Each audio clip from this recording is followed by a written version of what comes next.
For many, the original Halo trilogy was the best trilogy of all time, and in all actuality, it probably was the greatest. After all, it did carry a whole console on its back, and for many, Halo 3 was the best Halo. It was the climax of a series of a heroic space marine that through one way or another would destroy his enemies and achieve his goals without fail. No matter the odds, the Master Chief was going to stand up to the occasion and all would be good. It was also in Halo 3 that the community hit its peak. Halo 3 was where many people enjoyed reliable matchmaking for the first time, and in that matchmaking they were able to make new friends online through Halo. And I'll be honest, I was not there for Halo 3's heyday. I had access to Halo 3, I was able to play the campaign, but for all intents and purposes, HaloReach was my first Halo, and I was 11 when I played this game. And the campaign made me go, okay, alright, yeah, kinda sad. But the real attention I gave the game was the multiplayer. For a few years, Reach's multiplayer was basically my life, not just because it was fun, but I also had a group of internet friends that I made on Reach. And really, the social aspect of the multiplayer was the real reason I liked the game, and I really couldn't have cared less about the campaign at the time. Fast forward to today and things have changed. I still think that HaloReach is the best in the series, except now I like it for its campaign and I couldn't care less about the multiplayer. But today I want to compare and contrast the core fundamental storytelling of Reach and its tone versus the original trilogy, mainly Halo 3, and I'm gonna be honest, it's more so a defense of why Reach's campaign is better than the other games, and I'm not going to be entirely fair to the trilogy because even though those games were great, Reach speaks to me more, okay? Okay. HaloReach's tone and story is fundamentally different from the other Halo games. In the original trilogy, you are special. All expanded lore ignored, the Master Chief is the last Spartan and it's up to him and him alone to defeat the Covenant and save humanity from extinction. And you will undoubtedly succeed because the original trilogy is a power fantasy meant to make me forget how useless I am in the real world. In Reach, you are still special. The Spartans of Reach are no joke. They're far more dangerous and capable than regular people, but they aren't good enough. And that's a major theme in Reach.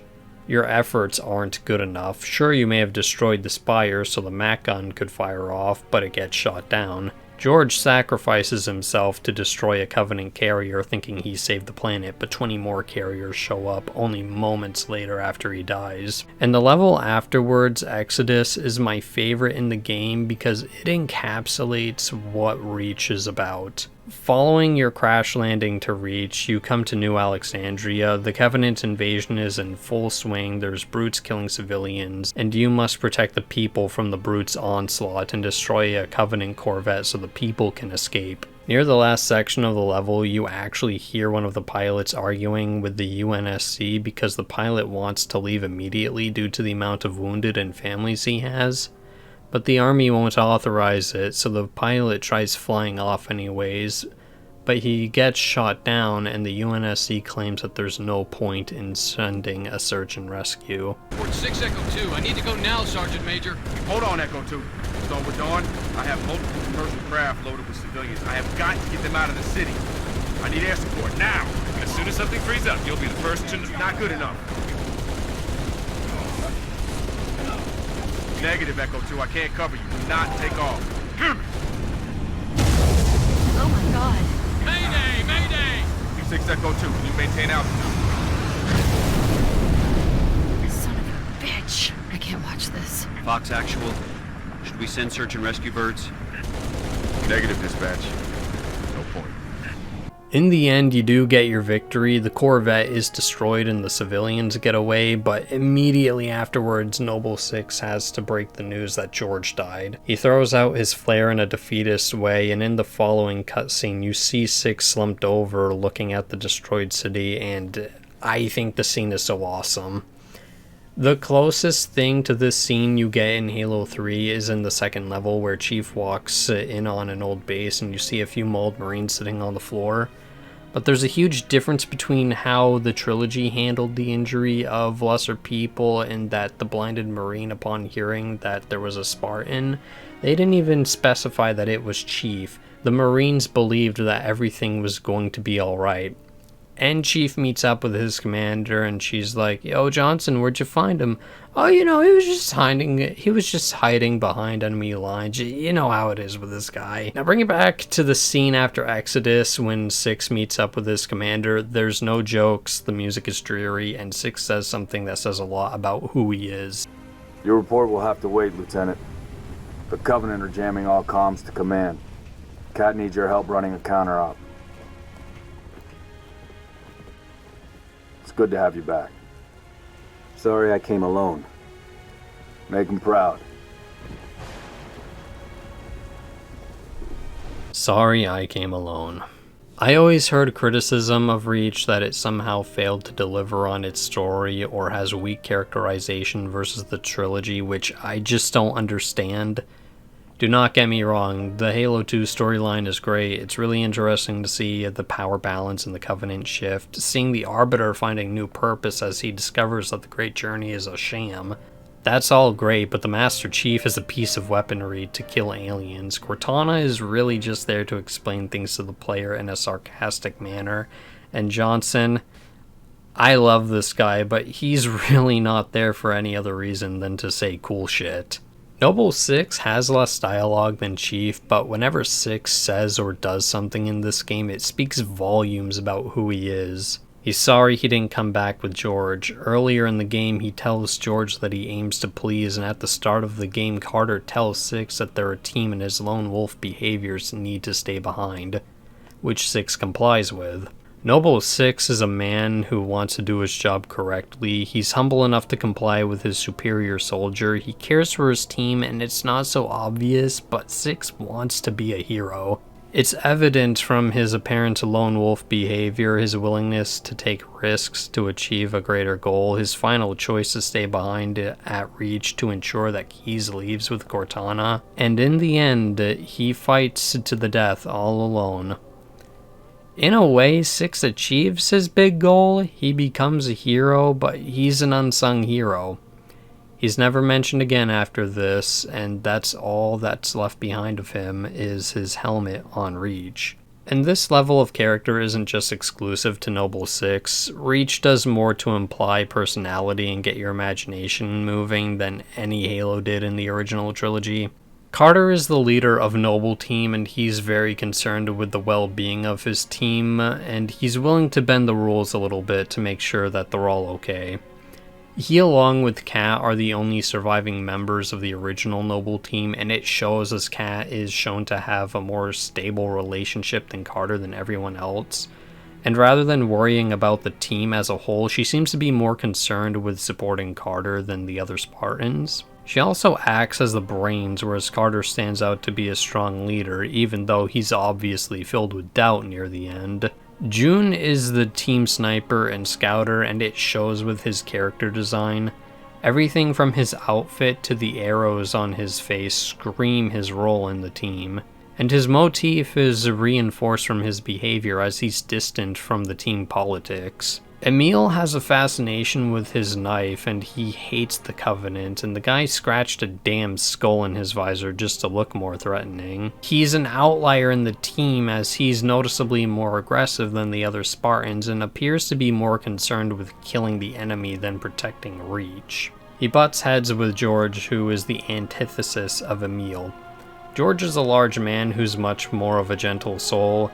He tries to console people, and he definitely sees himself not just as a member of Noble Team, but a protector of Reach. Now let's bring it back to the Chief. In the trilogy, he is a soft-spoken weapon pointed at the Covenant, and he has a lady in his head that calls him Stud Muffin. Honestly, Chief's connection to Cortana goes deeper than that, but that's not really expanded on until the fourth game, and I'm just saying, if the Chief was in the final mission in Reach, he would have found a bomb to destroy all the Covenant in his area and run off to fight another day. And this isn't to discredit any of the first three Halos for being great games, because they are great games and I love them all for different reasons. It's just that Reach, I feel, has them soundly beat in the story department. Some people say that the Noble Team's deaths felt stupid, rushed, and forced, and you kind of have a point with it being forced, but their deaths were actually kinda smartly written. George had to die due to a technical issue, thinking he was a hero, but he didn't save Reach. Kat, the brains of the operations, ironically and unceremoniously gets shot in the head in the middle of one of her speeches. June, the man that always stayed far away from danger, actually got off Reach unscathed. Carter goes down in a ship to make sure his team could succeed in their mission. Emil's dark personality gets him stabbed by an energy sword, which is fitting for the guy with a big scary knife. And 6... you've already gone over 6. And just to bring it back to Halo 3, because it's everyone's favorite, is Johnson getting lasered in the background somehow a more satisfying or sensible death than any of the Noble Team's deaths? That's not a rhetorical question. For the life of me, I can't see how this death isn't warrant of criticism, but it seems to be a common theme that the Noble Team's deaths were rushed and out of nowhere, even though that's kind of the point of the game. Whereas all the deaths in Halo 3, I feel fans don't really criticize all that much. Now, being gritty and dark doesn't automatically make a story a piece of art or objectively better, and Reach is definitely darker than the original trilogy, but in Reach it's almost mandatory that the game be dark and gritty. The game is literally about a team of super soldiers dying obscure deaths in a futile fight to prevent their planet from getting genocided, and in the end they fail. But it's because they don't ultimately save the day that Reach resonates stronger than a game like Halo 3, because failure is more relatable than success. Reach is a game about losers, and no matter what you do, you will end up failing, and nothing will change that. That isn't to say that our actions are invalidated, quite the contrary. It's great that the Noble Team kept fighting, because if they had given up in the end, then everything would have been pointless. Sure, their lives were leading up to something mundane like delivering a package, but that's fine. You don't have to be the savior of the universe. You don't have to become a billionaire. You don't have to solve climate change. You don't have to become a world leader. You don't have to do anything fantastical with life. It doesn't make your existence meaningless, and I think that's the point of Reach. It's a game that communicates the idea that because you weren't a great hero, that doesn't mean your life was pointless. Sometimes just doing a simple, good deed for someone else is all you have to do. In the end, we're all going to die, and at the very least, until the day comes that we do die, we ought to do what we can with the time we have, because we're here already. There's a whole universe out there, and even though it's not a fair one, it's still worth experiencing, if not for yourself, then for other people. So in the end, I guess that's the big meaning behind Reach. I made like 2 or 3 different scripts of this video that were all kind of different things. So if you made it this far and you feel like it wasn't structured, I'm sorry, because it wasn't. I didn't really go into a big deep dive of the trilogy's writing, and that's because there's honestly not a lot going on there.